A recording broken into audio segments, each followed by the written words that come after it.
Sirat Parashat Shmini. Alors le rabbi il va faire une sira sur le dernier pasuk de la paracha.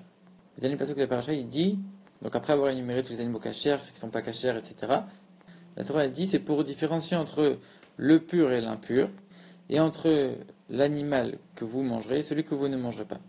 Et sur ça, Rashi donne deux explications. Il donne une première explication où il dit entre le pur et l'impur, qu'est-ce que ça veut dire? Rashi explique. Rashi pose une question, il dit est-ce que tu as besoin de faire une différence entre un âne et une vache? C'est clair qu'ils sont différents, l'âne et la vache. Pourquoi la Torah elle demande de préciser et de faire une différence? Alors qu'est-ce qu'elle veut dire la Torah ici? La Torah elle veut dire entre l'animal qui est impur pour toi et celui qui est pur pour toi. C'est-à-dire entre celui qui a eu une shrita où on a coupé que la moitié de l'œsophage et de la trachée, les signes de la gorge, et l'autre on a coupé la majorité des signes de la trachée. Parce qu'on sait que quand il n'y a que la moitié qui a été coupée, l'animal il n'est pas cachère, alors que quand ça a été coupé la majorité, alors là l'animal il devient cachère. Donc ici en vérité, Rachid est en train de dire la différence entre un animal et un autre, ça on le voit très bien. Pourquoi la Torah a besoin de dire et tu vas faire une différence? C'est dans des choses qui sont très fines. Et il donne l'exemple ici de quand la gorge a été coupée à moitié ou plus que la moitié. Là c'est très fin. Et la Torah a besoin de préciser. Et Rachid donne une autre explication dans la même idée. Sur la suite du verset, il dit comme ça. Et entre l'animal que vous allez manger ou pas, qu'est-ce qu'il veut dire? Qu'est-ce qu'il dit Rachid ici? Est-ce qu'on a besoin de différencier entre un cerf et un rod? Alors en vérité, non. Ici, c'est uniquement pour différencier entre un animal qui a eu des signes de tréfa et un qui n'en a pas eu. Des signes de tréfa, ça veut dire qu'il a eu des signes qui montraient qu'il ne pouvait pas vivre encore pendant minimum 1 an. Il était condamné à mort, cet animal. On sait qu'un animal comme ça, il n'est pas cachère. Alors dessus, le rabbi pose plusieurs questions. Alors déjà, il y a plein de sortes d'animaux différents. Des cachères, des pas cachères. Il y a plein d'exemples. Pourquoi Rachid ici, il a pris 4 exemples concrets, c'est-à-dire la vache, l'âne, et ensuite le cerf et le harod. Deuxième question, pourquoi en plus il a associé avec 2 parties du verset précises? Première partie du verset, il dit bien, ça c'est la vache et l'âne, et en plus il associe ça à pur et impur. Et ensuite, donc, même question pour la suite du verset, il associe à ce moment-là le cerf et le harod, et là il dit que vous mangerez, que vous ne mangerez pas. Alors déjà on voit, une première explication, c'est qu'on voit que Rashi fait une séparation entre la première partie et la deuxième partie du verset. Première partie, on dit rien, et deuxième partie, on dit chaya. Chaya en hébreu, ça veut dire les animaux sauvages. Donc Rashi comprend que la première partie, c'est les animaux de bétail, qui ne sont pas des animaux sauvages, donc il dit âne et vache. Deuxième partie, il dit cerf et harod. Et ensuite, pourquoi alors il a choisi pour chaque catégorie ces animaux-là? Alors, la Torah demande de différencier. On demande pas à quelqu'un de différencier entre des choses qui n'ont aucun point commun. On demande à quelqu'un de différencier des choses qui peuvent prêter à confusion. Et dans ces choses qui vont se ressembler, qui vont avoir des points communs, il y a des choses qui sont tout le temps récurrentes dans la Torah, et donc c'est pour ça, c'est comme ça que Rashi il a décidé de faire des choix. Donc première chose, il choisit l'âne et la vache, parce que dans la Torah, toujours on associe l'âne et la vache ensemble. Il y a énormément de lois qui sont dites sur le bétail, et toujours on parle de la vache et de l'âne, et toujours les deux ensemble, pour énormément de lois. Et toujours on va retrouver un animal cachère, la vache, et un animal qui n'est pas cachère, qui est l'âne. Toujours on va les retrouver ensemble. Alors ici aussi, il les prend, il les remet ensemble parce que c'est récurrent dans la Torah. Et que les deux, ils ont des points communs, ils ruminent et qu'ils ont des sabots. Seulement l'âne, il n'a pas des sabots fendus. Et les deux, c'est du bétail. Alors du coup, Rashi les met en premier, il les associe à la première partie du verset. Et pour la deuxième partie du verset, le cerf et le harod. Alors ici, le rabbi, en fait, il y a plusieurs avis sur c'est quoi le harod. Le harod, il y en a qui vont dire c'est un âne sauvage.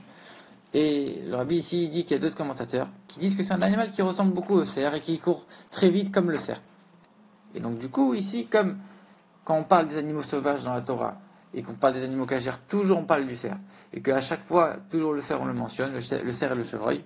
Alors ici, Rachid a choisi de parler de cet animal-là. Et l'animal qui lui ressemble le plus, qui est aussi courant dans les animaux pas cachères, le harod. Donc voilà comment Rachid il a découpé. Première partie des animaux qui sont du bétail, deuxième partie des animaux qui sont des animaux sauvages en fonction du mot chaya dans le verset. Et ensuite, chaque animal en fonction de ce qui est courant et de ce qui se ressemble, ce qui a des points communs l'un avec l'autre. Maintenant, pourquoi dans une partie qui parle pur et impur et l'autre partie qui parle que vous mangez, que vous ne mangerez pas, et pourquoi Rashi il dit dans la première partie, il donne la différence entre ce qui a été la gorge qui a été tranchée à moitié ou plus que la moitié, et dans la deuxième partie, il donne l'exemple de celui qui a eu des signes de tréfa, des signes de maladie. En vérité, dans la première partie du verset, voilà, leur donne la réponse. Dans la première partie du verset, on dit pur et impur. En général, quand on dit un animal pur, c'est un animal caché, un animal impur, c'est un animal pas caché en général. Mais ici, on parle de pur et impur dans l'animal caché lui-même. Donc on comprend bien que quand on parle de pur dans l'animal ou impur dans l'animal caché lui-même, on n'est pas en train de parler des espèces d'animaux, on est en train de parler dans l'animal lui-même, quelle loi va le rendre pur, quelle loi va le rendre impur.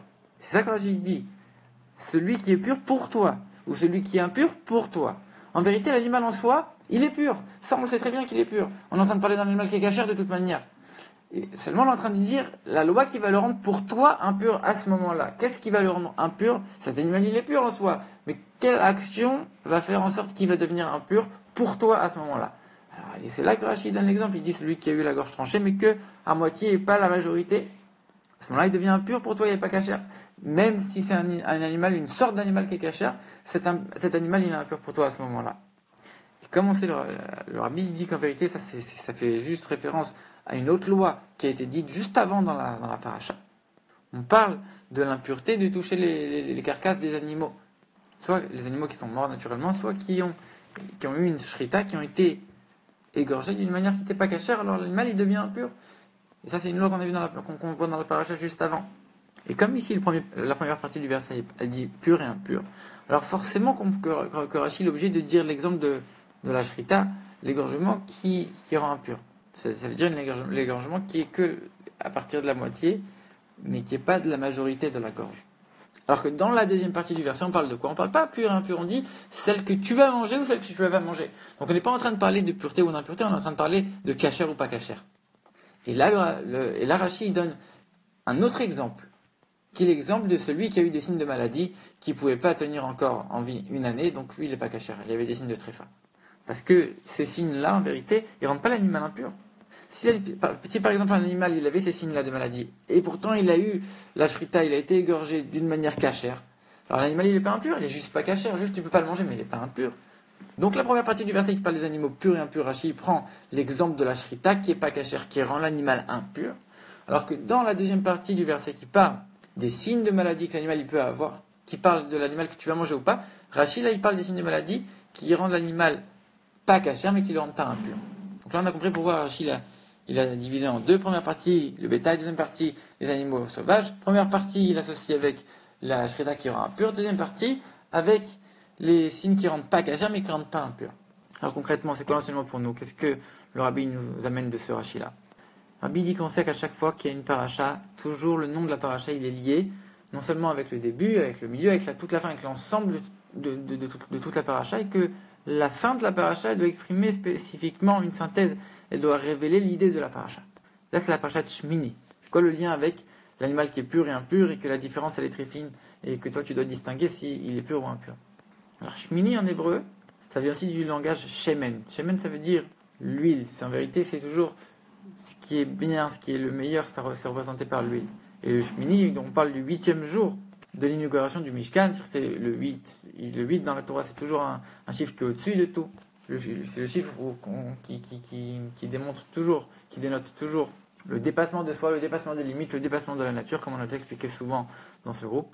En plus, on parle de l'inauguration du Beth Amikdash. Donc en vérité, le nom de la paracha, il fait référence à un niveau de spiritualité qui est extraordinaire, que ce soit par rapport à l'huile, que ce soit par rapport au 8, que ce soit par rapport à l'inauguration du Mishkan. C'est le niveau le plus saint, le plus extraordinaire qui existe. Et là, pourtant, la fin de la paracha, elle se termine comment? Avec quelque chose de négatif, ce qui est pur, ce qui est impur, etc. En vérité, la réponse, elle est quoi? Que pour résister, pour ne pas tomber dans les choses impures, pour réussir à différencier entre le pur et l'impur, alors que la différence elle est fine et elle est dure à faire. Alors comment tu fais? C'est uniquement quand tu as les forces du niveau le plus haut. C'est que les forces du niveau le plus haut qui te permettent de faire la différence et de garder la volonté de Dieu, même dans un choix qui pourrait être impur. Rabbi donne un exemple, il dit regarde, les Sahara, toujours il va trouver les arguments, il va s'habiller en quelqu'un de très religieux et très pieux. Il va venir, il va te dire, regarde, quand un juif, il arrive dans un endroit et qu'on lui présente des choses, forcément que ça c'est pour son service de Dieu, c'est le Baal Shem Tov qui enseigne ça. Et quand un juif vient manger, il va élever les étincelles de sainteté qu'il y a dans la chose et il va les raffiner, il va les élever vers Dieu. Là, tu as devant toi un plat. C'est forcément qu'il est pour toi, que tu vas te servir de ce plat-là pour l'élever et pour le raffiner et pour servir Dieu. Ah, alors tu as un doute, peut-être c'est cachère, peut-être c'est pas cachère, peut-être comment elle a été la shrita, peut-être à un fil ou pas. bon, ça va, c'est un doute, c'est un doute, tu peux quand même le prendre. Grâce à ça, tu vas servir Dieu, c'est quand même plus important. Rabbi dit, c'est très dur à ce moment-là de bien choisir, et c'est comment que tu peux savoir et bien distinguer entre ce qui est pur et impur, en gardant ton sang-froid. C'est quand tu vas réveiller la profondeur de ton âme qui a uniquement envie de faire la volonté de Dieu. Et ça, c'est le niveau le plus haut, tu le réveilles avec le niveau qui est aussi le plus haut. C'est pour ça qu'on fait référence à Shmini. Pour ne pas tomber dans l'impur alors que la limite elle est fine comme un cheveu, elle est très étroite et qu'il faut bien distinguer.